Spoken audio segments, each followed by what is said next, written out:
So we want the government to stop ignoring the problem because it's been about 25 years that it's almost like the village has been red zoned. Hundreds of Montrealers have gathered at Parc de l'Espoir, urging the city to address social issues such as homelessness and addiction in the village, citing that for several years they've seen the neighborhood decline and now they've had enough.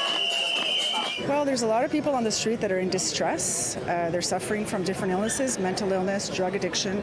There's a lack of social housing. There's a lack of community, help for these people. There's violence, and we want to try to get our elected officials to try to help. Last month, the city of Montreal announced an action plan to reinvigorate the village by making it a cleaner, greener, and more pedestrian-friendly neighborhood.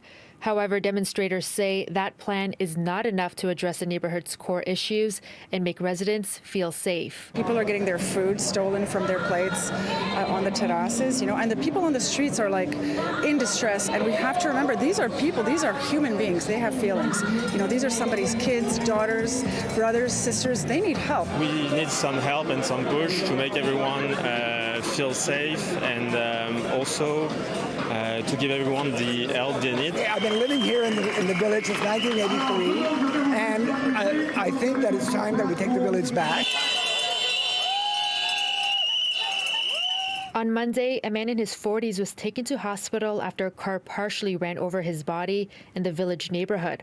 Coric says the village is in a crisis, and in order to fix the issue, more funding needs to go towards community-focused organizations. There are community action groups that are in place in the village, like Réseau, for example, but Réseau, in order to feed the demand, they need to be like 25 more companies like Réseau. I personally think a little bit more authority in the village, maybe a few more police walking by, just feeling the presence of somebody that actually cares and that's just making sure that there's less criminality. There's other ways of thinking of security. Prevention is a good one.